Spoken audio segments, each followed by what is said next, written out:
love months po ngayon, related din po ito sa puso. Puso ng Diyos, ha? Puso ng Diyos at ng tao. Kayo po iumukod at manalangin. Hallelujah, Lord, luwalhati sa iyong dakilang pangalan. Panginoon, patuloy o Diyos na sinasamba ka namin at dinadakila o Diyos. Patuloy, Panginoon, na saliksikin mo ang aking puso. Examine my heart, O God. Alam ko, Panginoon, sa dami ng mga kasalanan, ngunit patuloy, Panginoon, na ikaw ay nagpapatawad sa bawat segundo ng aming buhay, Panginoon. Kaya salamat o Diyos, sapagkat alam ko, Panginoon, na ikaw ang palagi, Panginoon, na nagsasaliksik ng aming mga puso at isip, Lord, upang maging karapat-dapat kami sa iyong banal na paanan, O Diyos. Salamat o Diyos sa hapon ito at patuloy, Panginoon, ikaw ang maitaas sa iyong mga banal na salita. Patuloy, Panginoon, ang pagsama ng triple anointing of your Holy Spirit, Lord, ang siyang kumilos sa hapon ito, Panginoon. At patuloy, Panginoon, babasagin mo ang aming mga puso, Panginoon, na matigas. Kalalambutin mo kami, Panginoon, sa pamamagitan ng iyong presensya ng Banal na Espiritu Santo. At patuloy, Panginoon, ang mga salita na ito, nawa, O Diyos, ay maintindihan, ma-illuminate ito, O God, sa aming mga isip, maliwanagan ang aming espiritual na mata at pag-iisip, Panginoon. At patuloy, Panginoon, enlighten us, O God, sa mga salita na ito, Panginoon. At patuloy, O Diyos, na ikaw ang siyang kumilos sa aming kalagitnaan, Panginoon Jesus. At Panginoon, uuwi kami, Panginoon, na mayroong pagbabago sa bawat isa sa amin, O Diyos. Salamat, Panginoon. Patuloy, Lord, binababa ko ang aking sarili. Kung may nakikita ka, Panginoon, examine my heart, O God, right now, O Lord. Alisin mo, Panginoon, kung ano man ang nakikita mo sa aking puso, Panginoon, at sa aking isip, Panginoon, kung hindi ito ay nakakatulog sa iyo. Salamat po, Ama, sa iyong banal na kapangyarihan, sa iyong banal na presensya, sa iyong banal na Espiritu Santo. Salamat po, O Diyos, kayo po lahat ng kapurihan. Pasasalamat sa pangalan ni Jesus. Amen. Revival po tayo, so related po ito about revival. Yung pagbangon, yung revival, restoration to life, consciousness, Bible strength, etc. Sabi po nito, ayan, revival in the Bible is a time when people return to God through repentance and confession, and can also refer to a time when people rediscover their faith and renew their commitments to God. Amen po. Ito po yung sinasabi na ang revival po, ayon po ito sa Bible, sa pag-research ko po sa Google. Ginugol ko po ito ng gusto. Kaya Google na Google. Sabi ko sa mga kabataan, i-Google nyo. Search nyo sa internet para maintindihan. Ang tawag nun, yung paliwanag or commentary na tinatawag. Reviving the heart through praise and worship. Sabi po, ito yung pamagat natin. Reviving the heart through praise and worship. Sa Tagalog po, muling pagsigla ng puso sa pamagitan ng papuri at pagsamba. Puri ng Panginoon. Siguro po hindi lahat bumalik, no? Kasi iba-ibang reason, iba-ibang dahilan. Ang team verse po natin sa Ezekiel 36, verse 36, 25 hanggang ano po yan, hanggang 27. Sabi rito, bibisikan po kayo ng tubig na dalisay upang kayo luminis at aalisin po rin ang naging mansya ninyo dahil sa inyong mga Diyos-Diyosan. Sprinkle clean water on you and you shall be clean. I will cleanse you from all your karumihan na sinasabi and from all your idols. Sabi rito, bibigyan kita ng bagong puso at maglalagay ako ng bagong espiritu sa loob mo. Aalisin ko ang pusong bato sa iyong laman at bibigyan kita ng pusong, ano po yan, masunurin. Sabi dito, bibigyan kita ng pusong laman sa ibang version. Bagong puso, sabi po rito. Yung kanina pong na-preach ni Pastor, naniniwala ako na magagawa lang natin yun kung sa presensya ng Diyos, di po ba? Kasi kung sa ating sarili lang, ang hirap makita mo lang yung kaaway mo. Kaya mo kayang mahalin yung kaaway mo. Kung wala ang banal na Espiritu ng Panginoon, hindi mo kaya. At hindi mo rin kayang magpatawad kung wala rin yung banal na Espiritu ng Diyos, yung presensya ng Diyos. Baka siguro pwede ka makipagplastikan, pero Nakikita ng Diyos yun kung makikipagplastikan ka lang. Ang Diyos ang nakakalam kung tama ang ating puso. Kaya nga yung kahapon, yung sinasabi, examine your heart. At sabi rito, yung bagong puso, yung tungkol sa Ezekiel, yung papalitan yung bagong puso ng laman.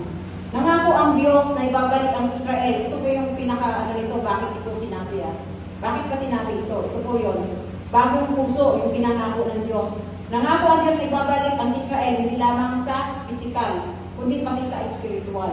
Ang pagpapanumbalik na ito ay nangangahulugang pagbibigay sa kanila ng bagong puso na kasing lambot ng laman upang sila ay makatugon sa salita ng Diyos.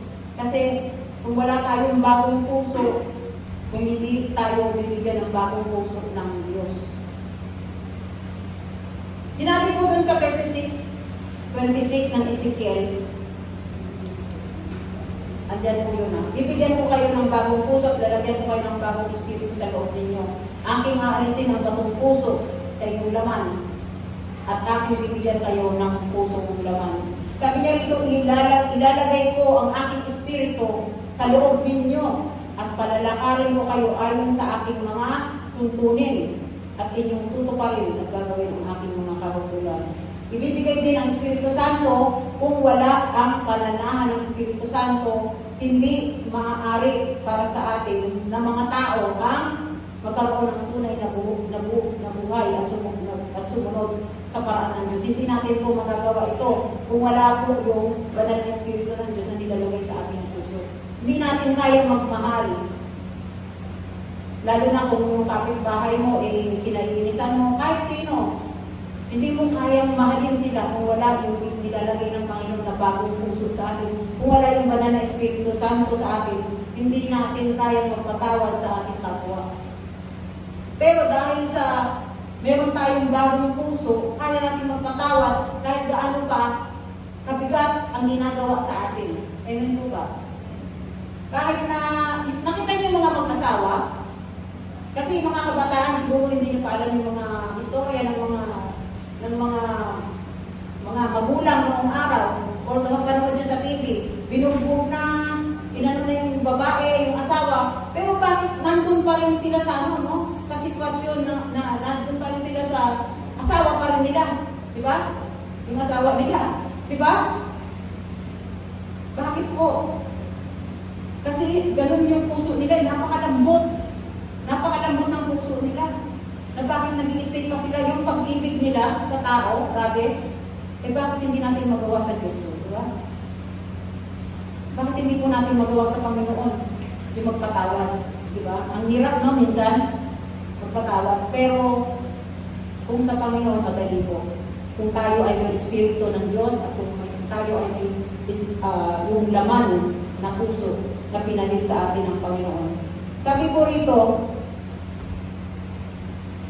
yung mga verse po na to, cleansing, transformation, and empowerment sa atin. Meron pong contextual explanation na tinatawag, yung context na in-explain. Ayun po ito sa pagsaliksik natin. So, cleansing from sin, yung sinabi niyang, yung pangako niyang sprinkling water, sinasabi niya rito, paglilinis mula sa kasalanan. Ang pangako ng Diyos na wiwisikan kayo ng malinis na tubig ay nangangahulugang pagdadalisay mula sa kasalanan at idolatria, isang mahalagang hakbang bago matanggap ang bagong puso. So pagdadalisay ng Panginoon ang ating puso, lilinisin niya ito, yung sinasabi niyang lilinisin muna tayo sa lahat ng kasalanan. Di ba kaya tayo bago mag-umpisa ng devotion, humihingi tayo ng tawad sa Diyos? Upang ma-sure natin na malinis ang puso natin, nakaharap tayo dito. Amen? Malinis ang isip, malinis ang puso, upang makaharap tayo ng maayos sa Diyos. Kasi napakahirap po kung haharap ka dito, tapos marami kang bitterness sa puso mo at sa isip mo. Maraming galit, maraming minanakit. Kaya napaka-importante ng paghingi ng tawad time to time sa Panginoon. Napaka-importante po nun.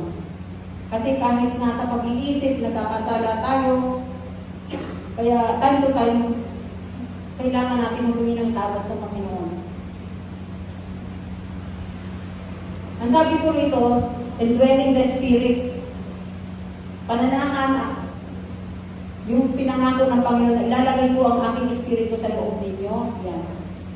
Nagpapahiwatig ng isang malalim at patuloy na relasyon sa Diyos, kung saan ang kanyang presensya ay nagbibigay ng kapangyarihan sa mga mananampalataya na mabuhay ayon sa kanyang mga utos.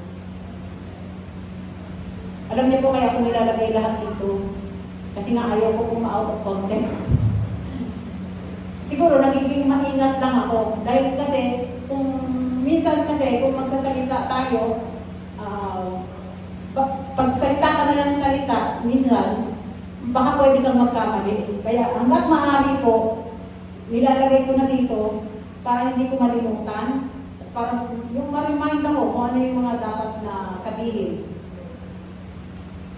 Transformation po, yung sinasabi rito, yung pagbabagong loob, nandyan po ba wala?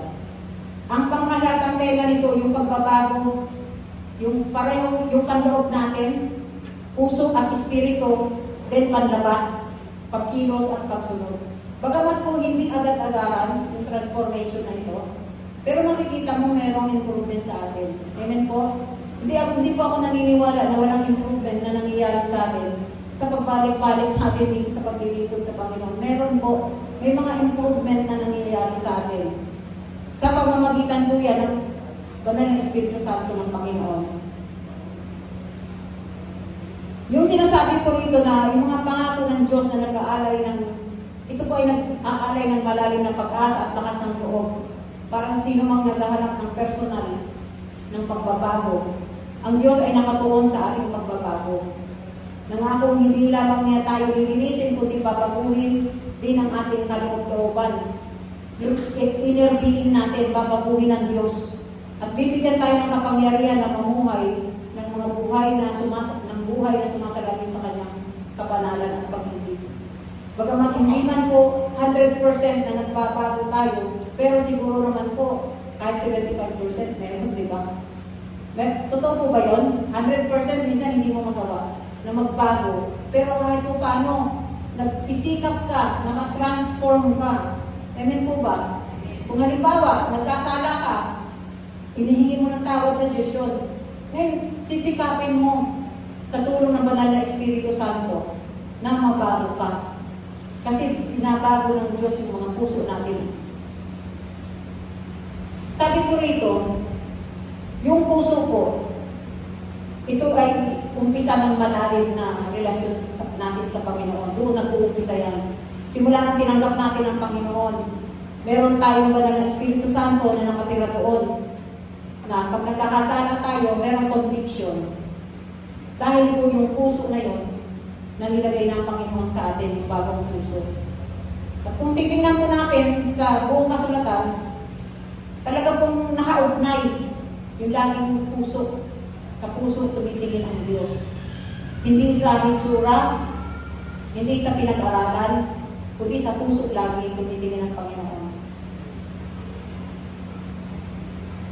Sabi po rito, meron tayong number 1 dito na nilagay. Ayoko pong masyadong pahabain kasi gusto ko pong meron tayong time mamaya dahil praise and worship.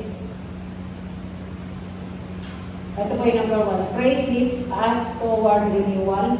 Sabi po rito sa Tagalog, itinataas ng papuri ang ating mga layon tungo sa pagbabago. Sabi po dun sa awit 103, verse 1 and 2, si Yahweh ay papurihan o aking kaluluwa at lahat ng nasa aking magsipagpuri sa Kanya. Purihin mo sa tuwina ang banal na ngalan niya.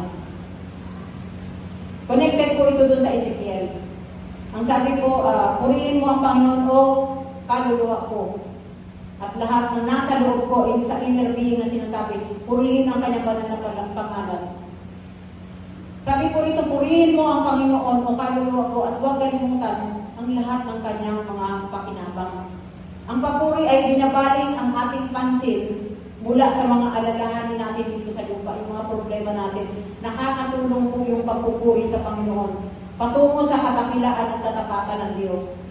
Ito po ay isang pag-alala sa Kanyang kabutihan, yung praise and worship na ginagawa natin sa Panginoon. At kumbaga sa isang tugtugan, sinasaktono ng pagpupuri o worship sa Lord ang puso natin. Nakuha niyo po yun? Itinotono nito yung puso natin. Kaya nakita niyo, hindi naman puso kung bago o luma yung kanta eh. Ang importante, bago yung puso natin sa Panginoon. Kaya ang Panginoon napakabuti. Napakabuti ng Diyos. Sabi nga, pwede kang magbigay ng walang pag-ibig, pero hindi ka pwedeng umibig na walang ibinibigay. Yung pala yun. So kaya ang Panginoong Hesus, ibinigay niya ang bugtong na anak na napako sa krus, binigay niya yung buhay niya. Kasi bakit? Kasi iniibig niya tayo. Kaya pwede kang magbigay nang hindi ka umiibig. Pero hindi ka pwedeng umibig nang hindi ka nagbibigay. Nakuha niyo po yun? Kaya kung ang Panginoong Hesus, meron siyang binigay. Bakit po? Kasi iniibig niya tayo eh. Kaya na yung puso natin, binigay ng Panginoon yan eh. Binigay ng Panginoon sa atin ang puso. At time to time, pwede tayong pabago ng pabago sa Panginoon. Hindi natin sa inaabuso, kundi hindi natin maiwasan ang magkasala sa isip, di ba? So kaya time to time, humihingi tayo ng pagpapatawad sa Panginoon upang palitan yung puso natin na nagkasala. Kaya nga, examine yourself. Laging pasaliksik natin sa Panginoon ang ating mga puso at isip. Sa pagpupuri tayo ay naaalala ng walang hanggang pag-ibig ng awa ng Diyos na nagbubuhay ng bagong sigla sa ating mga pagod na espiritu at nagbubuka sa atin sa mga possibility to change our attitude, to transform our yung life natin sa Panginoon. Sabi po rito, merong isang ilustrasyon dito, yung isang pagod na manlalakbay na nakakita ng yung crest oasis. Para dun sa, nakita ko yung oasis na to, yung meaning, O-A-S-I-S. Yung flourishing place full of light, fresh water and abundance, right in the middle of the desert or wilderness. Ito po yung, it is a place of refuge where we can find relief. Ito po yung oasis na sinasabi dito, yung meron isang manlalakbay na nakakita sa gitna ng disyerto ng fresh water. Na-imagine nyo yun, yung isang disyerto. Tapos merong isang, palagay natin ilog na maliit at nakakita siya doon ng tubig sa gitna ng disyerto. Right in the middle of the desert or wilderness. Sabi po dito natagpuan niya yung kapayapaan. Kaya ganun po yung pagpupuri. Ganun po ang pagpupuri. Yung habang kumakanta ka sa Panginoon, nakakakita ka ng kapayapaan. Habang kumakanta, nag-aawitan sa Panginoon, nakakakita ka o nakikita mo o napipil mo yung kagalakan na galing sa Diyos. Napipil mo yung comfort na galing sa Diyos doon sa disyerto na ito na merong tubig. Ganun po yung ibig sabihin, ganun po yung pagpupuri sa Panginoon na maihalin tulad natin sa isang disyerto na merong bukal ng tubig. Na pag pumunta ka doon sa pagpupuri, lalo na kung andoon yung intimacy mo sa Diyos, yung malalim na pagpupuri mo sa Panginoon na galing sa iyong bagong puso, makakaramdam ka ng kapayapaan. Kahit marami kang problema na iniwan o kahit marami kang problema na nasa isip mo, ang pagpupuri ay nagsisilbing ating spiritual na lugar na press at matatagpuan ang kapayapaan ng Diyos sa pamamagitan ng pagpupuri ng pag-aawitan. Di ba, minsan po, dumadating yung time na pupustos ka during worship. O kaya, ang saya-saya mo sa pamamagitan ng pagpupuri, ang saya-saya mo. Biglang nawawala yung mga problema mo. Yung kahit galit ka dun sa kapatiran mo, sa katabi mo. Di ba? Nawawala yung galit mo. Kasi nga, dahil yung pagpupuri sa Panginoon, na pinalitan na ng Diyos ang puso natin, mapipili mo yung kapayapaan. Sabi ko rito, nagbabalik ng ating lakas, nagbabangon ng ating bagong pananaw. Sabi rito, lagi natin pong isama ang pasasalamat sa ating buhay. Sa pang-araw-araw nating gawain, maglaan ng bawat sandali, bawat araw na makilala ang Panginoon sa pamamagitan ng pagpapasalamat ng pagpupuri. Hayaan natin na ang papuri na ang mag-renew, yung magbagong sa atin ang pananaw natin sa Panginoon, na lalo pang lumalim yung intimacy na tinatawag. Sa pamamagitan ng mga awitin, makakatulong ito sa ating mga puso to revive. Naniniwala po kayo doon na makakatulong ang ating pagpupuri to revive our heart. Kahit may sugatan man ang puso mo, ito ay makakatulong ang pagpupuri. Kasi nga, binigyan na tayo ng bagong puso ng Panginoon. Worship transforms and revives our hearts. Ayan po, sinasabi dyan. Binabago at binabago ng pagsamba ng ating mga puso. During worship, makikita po natin na parang pagod na tayo sa mundo, pero babaguhin ng Panginoon yun sa isang itlap sa pamamagitan ng ating pagkanta na galing sa ating puso. Meron kang mga suliranin, meron kang mga dala-dala sa buhay, kahit ano pa yung nararanasan mo, once na nag-worship ka sa Panginoon, matatransform ka eh. Marirevive yung puso natin. Mabubuhay ulit. Yun yung sinasabi. John 1:4-24 po. Sabi rito, God is Spirit and those who worship Him must worship in Spirit and truth. Ang Diyos ay Espiritu at ang mga sumasamba sa Kanya ay kailangan sumamba sa Espiritu at katotohanan. Sabi po, ang pagsamba ay nangangailangan ng pagiging totoo at sinseridad. Nandiyan po ba yun?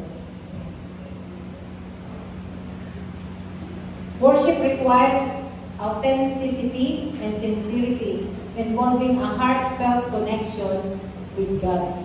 Nangangailangan po ito ng tunay na pagsamba, yung sinasabi dyan, at sincerity, katapatan, na may kinalaman sa koneksyon ng puso ng Diyos. Yan. Worship requires authenticity and sincerity involving a heartfelt connection with God. So sa ating pagsamba, ang ating mga puso ay lumalambot, nababago at lumalapit sa puso ng Diyos. Amen po ba? Sabi po rito, ang worship daw po ay isang tinatawag na dynamic interaction where God nire-reshape yung desires natin at priorities natin at naka-align sa puso at sa layunin ng Diyos. Sabi po sa Kawikaan chapter 4 verse 23, ang puso mo ay ingatang mabuti at talagaan, pagkat iyan ang siyang bukal ng buhay mong tinataglay. Sabi, guarding with diligence yung heart po natin. Lagi po tayong guard our hearts. Yung sinasabing examine our hearts, lagi po tayong kumbaga tinetest natin lagi yung ating puso o sinusuri natin lagi ang ating puso dahil madali tayong magkasala kung wala tayo, hindi tayo naka-align sa Panginoon. Sabi po ng isang teacher, madali lang naman daw po ang sumunod sa Panginoon. Sabi niya, kung naka-align ka raw lagi sa Panginoon. Kasi kagaya daw ng magulang, lagi mong sinusunod yung magulang mo. Bakit? Kasi mahal mo yung magulang mo. Lagi mong sinusunod yung boss mo. Kasi mahal mo yung boss mo. Lagi mong sinusunod si pastor. Kasi mahal mo si pastor. Pero kung mahal mo ang Panginoon, madali lang daw sumunod. Yun po sinabi sa akin. Yun po sinabi na, madali lang daw po sumunod kung mahal mo ang Diyos. Amen po ba? Kung mahal natin ang Diyos, madali lang daw sumunod. Ang problema, kung hap-hap tayo sa Panginoon, kaya hindi tayo makasunod. Hindi natin mapul ang obedience obedience natin sa Diyos. Kaya nga, kailangan natin yung bagong puso. Kailangan natin ma-revive yung heart natin upang makasunod tayo lagi sa Panginoon. Kasi, ang daling nga ng kasalanan, ang daling nga magmatigas ng ulo, ang daling sumuway. Pero kung 100% daw ang pag-ibig, according to one of my teacher na, kung 100% tayo nag-umiibig sa Diyos, kagaya ng magulang natin o ng pastor na sinusunod natin, o ng teacher natin, ng mga teacher, madali daw ang sumunod. Kaya lang daw tayo nahihirapan sumunod dahil hindi pa tayo full 100% na umiibig sa Diyos. Tama po ba yun? Agree po ba kayo? Hindi pa ganun ka, yung pag-ibig natin sa Panginoon, hindi pa 100%. Pero kung 100% daw po yun, madali daw po ang sumunod. Sabi ko nga, I pray na ganun po ako. Nawa ay maging ganun ako, Panginoon, sabi ko sa Diyos. Yung binabanggit niya yun, parang ang sarap pakinggan na 100% makakasunod ka sa Diyos. Di ba? Ano po yung sekreto doon? Yung puso natin. Yun yung papapalitan natin sa Panginoon na maging puso na galing sa Diyos. Mayroon daw isang yung nagbubuhit ng yung isang bato yung gagawin niyang tao. Ano mo tawag doon? Sculpture? Sculptor ang tawag sa Tagalog. So, maingat siya na humuhubog ng bato patungo sa isang, yung obra maestra niya, kung ano yung gusto niyang gawin. So, sa pagsamba, binabago ng Diyos ang ating mga puso. Mula sa pagiging matigas, tungo sa mga tugon ng pag-ibig galing sa Diyos, at yung devotion natin sa Panginoon. Na unti-unti, yung tinatawag na sculpture na tinatawag dito, ang kanyang obra maestra, yung isang tao, halimbawa, gagawin niya yun. Ngayon ang Diyos, ganun ang gusto niya. Ang obra maestra ng Panginoon, maging Christ-likeness tayo. Yun ang obra maestra ng Diyos na gustong gawin sa atin. At yun, kaya merong pagbabago ng puso. Kaya dahil ang nais ng Panginoon, yung puso natin, maging puso ng Diyos. Yun ang nais ng Panginoon sa atin. Na bagamat siguro, minsan napakatigas ng ulo natin, pero andun yung conviction to change us. Diba? Pero conviction minsan na ano ka nga sa iba na bakit itong tao na to ang bilis sumunod? Bakit itong tao nito parang walang ginagawang kasalanan? Diba? Minsan maiisip mo yun, bakit tayo? Ang hirap minsan. Mahirap minsan sumunod. Dahil kasi, yun nga, sa pride. Hindi natin maibuhos lahat sa Panginoon, yung ating puso. Hindi natin mapabago ng 100% ng puso natin sa Panginoon. Kaya, hindi tayo makasunod ng 100% sa Panginoon. Kaya dumadating pa yung pagmamataas, lahat nandun pa. Inggit, selos, nandun pa. Kasi nga, hindi 100% na binago yung puso natin. Naniniwala mo kayo doon? Kasi kung talagang 100% na yung binago yung puso natin, hindi na tayo naiinggit, hindi ka na nagsiselos, hindi ka na nagagalit, di ba? Kasi 100% na Kaya napaka-importante po yung pagpapabago ng ating puso lagi sa Panginoon. Yung nire-revive lagi yung puso natin kasi lagi nang nagkakasala ang ating mga puso. Yun nga, lagi yung pinapaalala ng Panginoon, umattend ng gawain, at sambahin ang Panginoon. Yun po yung pinaka-application. Pag-attend mo dito, huwag mo sayangin yung mga kanta, yung pagpupuri, yung worship, huwag po natin sayangin yun. Kasi, pag mag-isa ka lang, hindi mo lahat nagagawa yun. Pero when it comes to yung dito sa fellowship natin, medyo magaan gawin. Kasi may mga kasama kang nagpupuri, di ba? Mas magandang araw po, sama-sama nagpupuri. Mas malakas, ika nga. Dapat malakas din kahit mag-isa ka. Pero pag marami tayo, mas malakas ang puwersa ng pagtawag natin sa banal na Espiritu Santo. At laging manalangin, at yung mga musika ng Panginoon, laging patugtugin, yung praise and worship niya. Ito po yung pinaka-application natin. Tapos, yung banal na kasulatan, muni-muniin natin yung banal na kasulatan, yung sa panahon ng pag-iisa natin, basahin natin yung relasyon natin sa Diyos, yung panalangin na tinatawag.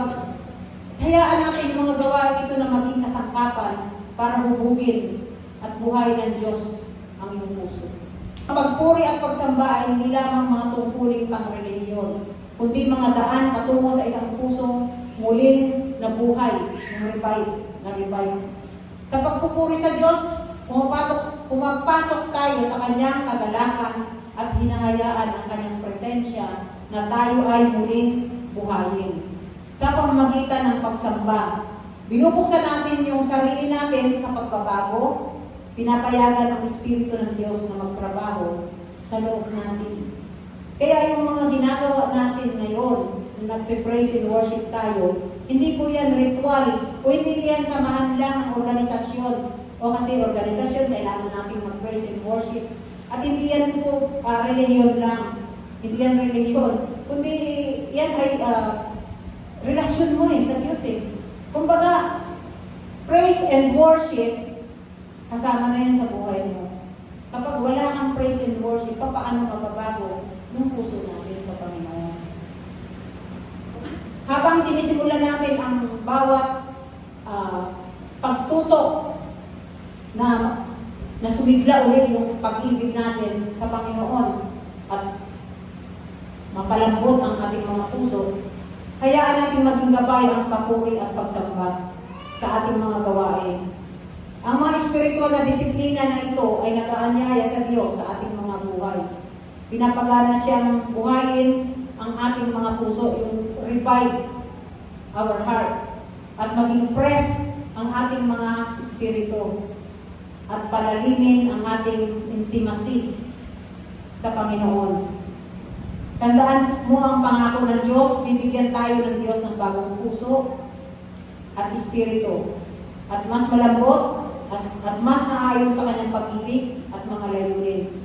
Gawin ang panahon ng pagbubuhay, pagbabagong buhay loob na ito ay pagkakataon upang muling ipagkaloob ang sarili natin sa Diyos na puno ng pagpupuri at pagsamba.